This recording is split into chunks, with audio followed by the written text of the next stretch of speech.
नमस्कार, मी प्रतीक्षा. DNA मराठीमध्ये आपलं स्वागत. जामखेड तालुक्यातील जवळा येथील छत्रपती शिवाजी विद्यालयातील इयत्ता 7वीत शिकणाऱ्या अलिशा रमेश लोंढे या विद्यार्थिनीच्या मृत्यू प्रकरणी संबंधित शिक्षिकेवर गुन्हा दाखल करावा, तसेच प्रकरणात कथित हलगर्जीपणा करणाऱ्या मुख्याध्यापक आणि पोलीस अधिकाऱ्यांवरही कारवाई करावी या मागणीसाठी लहुजी पॅंथर सेनेच्या वतीनं पोलीस अधीक्षक कार्यालयासमोर धरणे आंदोलन करण्यात आले.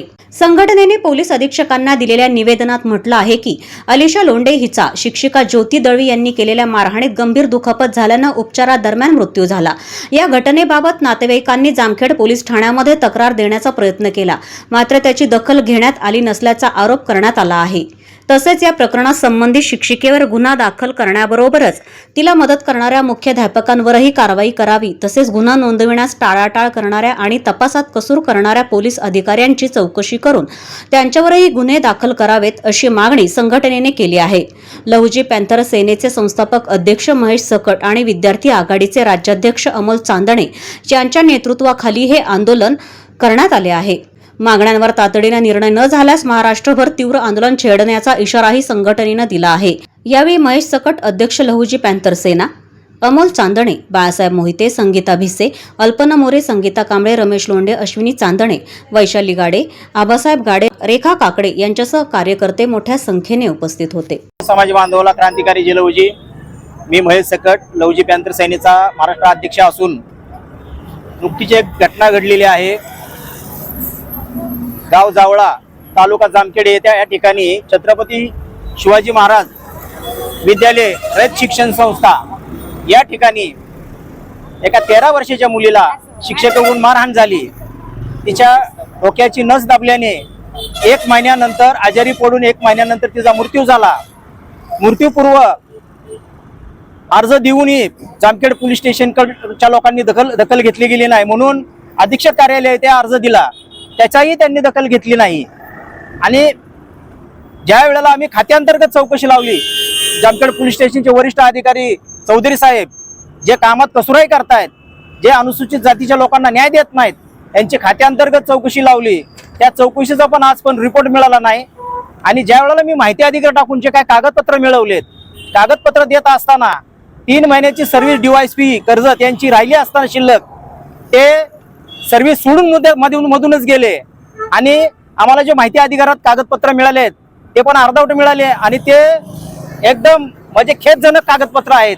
त्याच्यामध्ये बऱ्याचशा अशा उलगड्या होतोय की ही मुलगी त्या शिक्षकाच्या हातनंच मिळालेली आहे, अशी आमची खात्री झाल्याने आम्ही वेळोवेळी निवेदन देऊन देखील त्याला माननीय रोहित पवार ज्या जिल्ह्याचे आमदार आहेत त्यांचा त्याच्यामध्ये हात असू शकतो, कारण एवढं पोलीस प्रशासन धावपळ करतंय आणि कुठेतरी परत थांबतंय, या गोष्टीची शंका येते. म्हणून महाराष्ट्र शासन आणि इथल्या पोलीस अधिकाऱ्यांना माझी नम्र विनंती आहे, आजच्याच गुन्हा दाखल करावा, नाहीतर महाराष्ट्रभर या विषयावरती उग्र आंदोलन करण्यात येणार आहे. नमस्कार, जय लहुजी. प्रथम तर सर्वांना, माझं नाव अश्विनी अमोल चांदणे. तर इयत्ता 7वी मध्ये शिकत असलेली मुलगी अलिशा रमेश लोंढे इयत्ता 6वी मध्ये शिकत असताना तिच्या शिक्षिकेकडून मारहाण करताना तिच्या डोक्याला लागल्यामुळे तर तिचे एक नस दाबले गेल्यामुळे तिला दिसणे कमी झाले. तर हे गोष्ट लागले तिने घरी सांगितले आई वडिलांना. तर आई वडिलांना वाटलं की शाळेत अभ्यास न केल्यामुळे ती म्हणत असेल की मला शाळेत नाही जायचं, मॅडमनी मारले, थोडंफार होत असेल. पण नंतर तिला चक्कर येणे, दिसायचं कमी येणे, अशक्तपणा आला. नंतर गावातील क्लिनिक मध्ये नेले, नंतर जास्त झाल्या कारणाने बाकी हॉस्पिटल मध्ये नेण्यात आले, जामखेड येते, नगर येते. तर त्याच्यामध्ये स्पष्ट असं झालं, दीनानाथ मंगेशकर हॉस्पिटल मधील सरांनी सांगितलं की हिला डोक्याला मार लागल्याने हिच्या गाठी तयार झाल्या आणि ह्याचे उपचार होऊ शकत नाही. तर हे लक्षात आल्यानंतर जामखेड येथे पोलीस स्टेशनला तक्रार देण्यासाठी आई वडील गेले. तर ते म्हणले साहेब नाहीत, उद्या या. तर तक्रार घेतली नाही, कंप्लेंट घेतली नाही. तर तिची आजी पुष्पा लोंढे हिने अर्ज तयार करून अर्ज तिथे सबमिट केला. तर त्याच्यावर कुठलीही चौकशी झाली नाही आणि कारवाई झाली नाही. मुलगी सिरियस होत गेल्यानंतर त्यांनी लहुजी पॅंथर सेनेकडे अर्ज दिला की मुलीला मारहाण झाली आहे आणि कुठलीही दखल घेतली नाहीये. त्या कारणास्तव आम्ही इथे आंदोलन करत आहोत.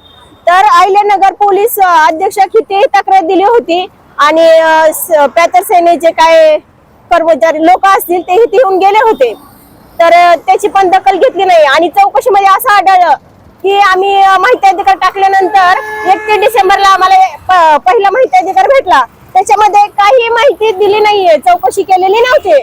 नंतरून आम्ही फेब्रुवारी ते जानेवारी महिन्यामध्ये, मुलगी 1 जानेवारीला एक्सपायर झाली, त्याच्यानंतर फेब्रुवारी मध्ये आम्ही चौकशीचा माहिती अधिकार टाकला, तर त्याच्यामध्ये वेगळी माहिती देण्यात आली. 2025 चे तिथे तारखा होत्या आणि आम्ही 31 डिसेंबरला 2025 घेतलेली माहिती त्याच्यात तफावत निर्माण आहे की बाबा तेव्हा वेगळी माहिती दिली आणि नंतरून तारखा चेंज करून लेखी स्वरूपात त्यांनी काही माहिती पुरवली.